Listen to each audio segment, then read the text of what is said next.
तर मस्त मी कोरडी शेपूची भाजी बघा, म्हणजे कोरडी पण नाही बरं का, थोडासा रसा धरणार आहे अंगापुरता. आणि कारण कसं बाजरीची भाकरी जर मोठी ना मग थोडासा रसाची भाजी छान लागते.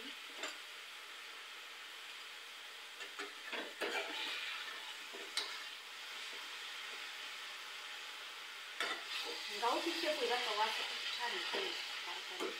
पाऊस आला का बाहेर? नाही, जायला पाहिजे आता पावसाने.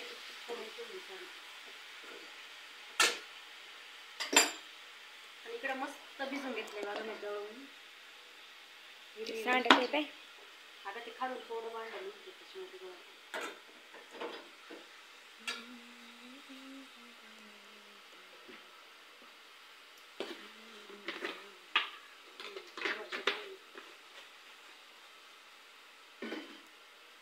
मिठाची बरणी का? हो माहिती आहे.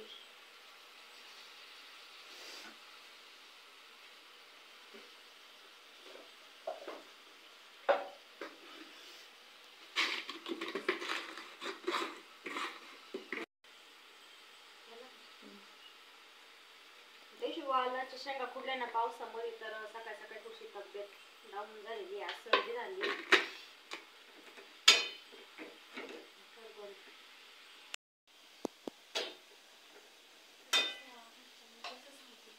जमेल उचललं का त्याच्या पुढचं. तर बघा मस्त अशी शेपूची भाजी टाकलेली मी, आणि थोडा रसा धरायचा आहे मला तिला. डब्याला भाजीच नेणार आहे ना ग, म्हणजे डब्यांचं पण काम होऊन जाईल आणि घरचं पण काम होऊन जाईल, तर त्याच्यामुळे टेन्शन नाही.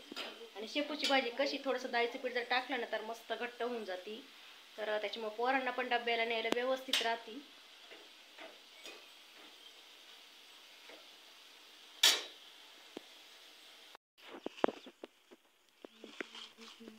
तर इथं पूर्ण घरातलं काम आवरलंय आणि चालू आहे गाईंला गवत घ्यायचं काम.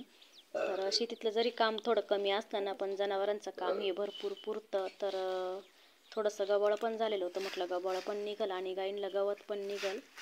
तर चालू होतं माझंवालं गवत घ्यायचं काम. आणि त्या गवतामध्ये ना नेमकं असं म्हणजे याच्या पण फांट्या होत्या बारीक बारीक, तर त्या जास्तच टोचत होत्या हाताला. आणि खुरपं घेतल्यावर कसं तोडून येतं आणि हातात नाही जर ओढलं तर म्हटलं व्यवस्थित येईल. आणि ते वेलाचं कसं असं थोडंसं ओढूनच काढायला लागतं, जेव्हा त्याचं बूड सापडेल ना तेव्हाच ते पूर्ण निघतं, नाहीतर असं तोडूनच काढायला लागतं मग. तर इथं चालू होतं माझंवालं कवळी भरायचं, पण म्हटलं नाही थोडं घ्यावं लागेल अजून, कारण एकीचंच झालं होतं, अजून एकीला तर बाकी होतं. सकाळी सकाळी जनावरांचा चारा पाणी जर केला ना मग त्यांचा पण दिवसभर आराम होतो आणि आपला पण थोडासा आराम होतो. तर चला मग. कुठं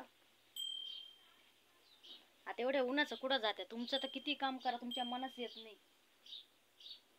थांबा थोड्या वेळाने जाऊ आता.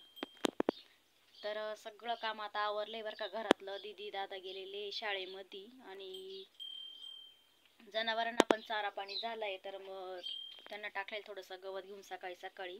आणि शेंगा नव्हत्या बरं का आज खुडायला, तरी पण इतकं कावर असतं ना घरामध्ये, म्हणजे माणसांच्या किती काम करा त्यांचं मनच भरत नाही.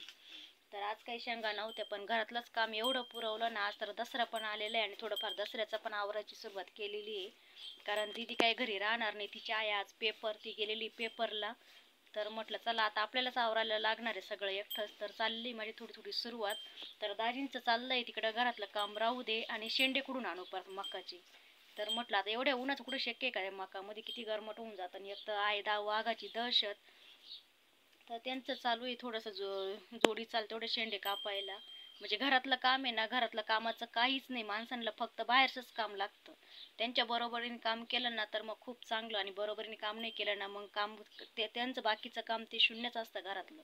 मग आता ते असं विचार नाही करणार का घरात पण यांना भरपूर काम असतं, स्वयंपाक पाणी पोरांचं आवरायचं. तरी पण सकाळी गवत घेतलेले बरं का मी, पण तरी त्यांचं चाललंच शेंडे खुडायचं. आणि घरातला पसारा काढलाय मी, म्हटलं थोडंसं कवाय ना घर आवरू आपण झटकून वगैरे, कारण दिवसाची लाईट आहे आज, म्हटलं थोडंसं पाणी मारून पण होईल आणि पसारा पण का आवरून होईल सगळा थोडाफार. नवरात्र आलेले 2-3 दिवसावर, आणि कसं घरामध्ये घट बसवायचं जर म्हणलं ना तर मग थोडंफार आवरावंच लागतं. तर म्हटलं मी आवरते घरातलं, तुम्ही जा. पण नाही, त्यांना संगच लागतं कामाला सगळं. आणि प्रत्येक माणसाचं असंच आहे बरं का, किती काम करा तुम्ही, त्या माणसाच्या कधीच मन भरणार नाही त्या माणसाचं. म्हणजे एक बाईला एक बाईचं किती काम आहे ना हे माहिती असतं, की किती काम करावं. तर सकाळी 5 वाजेपासून उठले राहतं बरं का तरी माणूस पूर्ण एवढा आवरायला. आणि एवढं आवरता करता 11 11:30 वाजते बरं का घरातलंच काम आवरायला. पूर्ण घर झाडून फरची पुसून पर्यंत, पोरं शाळेत जाईपर्यंत पूर्ण 11 11:30 वाजत्या. आणि आता वाजलेले बरं का 12. तर त्याच्यामुळं म्हटलं आता की ऊन पण झालेलं आहे, थोडंसं टाकलेलं आहे त्यांना, नाही असं नाही. तर बघा तिकडं ती मस्त उभी आहे बरं का, खाऊन पिऊन. खाली थोडंसं हिरवा चारा पण दिसतोय बघा तुम्हाला. तर म्हटलं आणि कुठं असं वाटतंय ना खरंच कुठंतरी निवांत जाऊन बसावा. तर इकडं जर आला ना इथं गोठ्यामध्ये, तर एकदम असं गार पण लागतं आणि असं वाटतं नको, म्हणजे माणसांचा कंटाळाच आल्यासारखं झालंय आता, नकोच माणसं. डायरेक्ट असं निवांत कुठंतरी एक ठिकाणी बसावा, डोक्याला टेन्शन नाही. आणि सारखं तरी काम चालूच राहतं बरं का, शेतातलं झालं का घरातलं, घरातलं झालं का शेतातलं. किती काम करा पण कधीच मन भरत नाही माणसाचं. मग कधी असं म्हणणार नाही का नाही आज भरपूर काम केलं बरं का, तुम्ही आराम करा, असं कधीच माणसं म्हणणार नाही. किती करा त्यांचं मनच भरत नाही. तर सकाळी सकाळीच चालू होतं हे आवर ते आवर. तर आणि आजची 30 तारीख आहे बरं का, म्हणजे फक्त 2 दिवस राहिलेले. तिसऱ्या दिवशी तर घट बसणार आहे, 3 तारखेला, 3 ऑक्टोबरलाच घट बसणार आहे. आणि 2 दिवसामध्ये शक्य आहे का एवढं आवरणं पूर्ण घरातलं क्लीन म्हटल्यावर, तर 2-3 दिवस लागतातच. तर म्हटलं आज दिवसाची लाईट पण आहे आपल्याकडं, तर करू थोडीशी आवरायला सुरुवात. पण कसलं काय, तर नाही म्हटल्यावर चालले बरं का एकटीच मकाची तोडायला. त्यांना माहिती आता हिनं पसारा काढायला ही काही येणार नाही, त्याच्यामुळे चाललंय ते शेंडे तोडायला.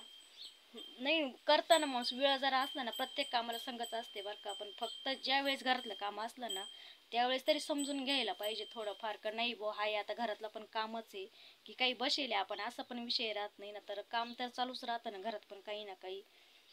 तर चला, तर मग आजच्या व्हिडिओमध्ये एवढंच. आता मी घेते घरातलं काम आवरून, कारण चालू आहे आवरायचं काम, पसारा. आणि जमलंच तर व्हिडिओ बनविल पसाऱ्याचा, नाही जमलं कारण घरी कोणीच नाही कॅमेरा धरायला. आणि आपल्याकडं काय अजून स्टँड वगैरे काही नाही. ज्यावेळेस स्टँड येईल त्यावेळेस पूर्ण व्हिडिओ मी डेली रुटीनचे याचा पूर्ण दाखवणार आहे. तर थोडे दिवस आपल्याला बाकी उरलेले, तर खूप मोठी गुड न्यूज येणार आहे आपल्याला. तर काय गुड न्यूज ही तुम्हाला मी नक्कीच सांगाल, फक्त वेळ येऊ द्या थोडीशी. आणि ज्यावेळेस आपलं म्हणजे सगळं व्यवस्थित होईल ना त्यावेळेस मी पूर्ण साहित्य घेणार आहे, आपलं स्टँड वगैरे, सेल्फी स्टिक वगैरे ते सर्व घेणार आहे. आणि मग तर चला मग, कसा वाटला व्हिडिओ कमेंटमध्ये नक्की सांगा. आणि प्रत्येक महिलांचं असंच आहे का हे पण कमेंटमध्ये सांगा, कोणाकोणाच्या नवऱ्याला त्यांचं काम म्हणजे असं काम करूनही मन भरत नाही. तर प्रत्येक ताईने कमेंटमध्ये नक्कीच सांगा, ज्याची लाईफ अशी असेल त्याची. आमची तर अशीच आहे, किती काम करा त्यांच्या मनच भरत नाही. तर चला मग, व्हिडिओ आवडल्यास लाईक शेअर करा, चॅनलला सबस्क्राईब करा. पुन्हा भेटू असेच एका नवीन व्हिडिओ सोबत. तोपर्यंत सर्वांना बाय बाय, घ्या काळजी.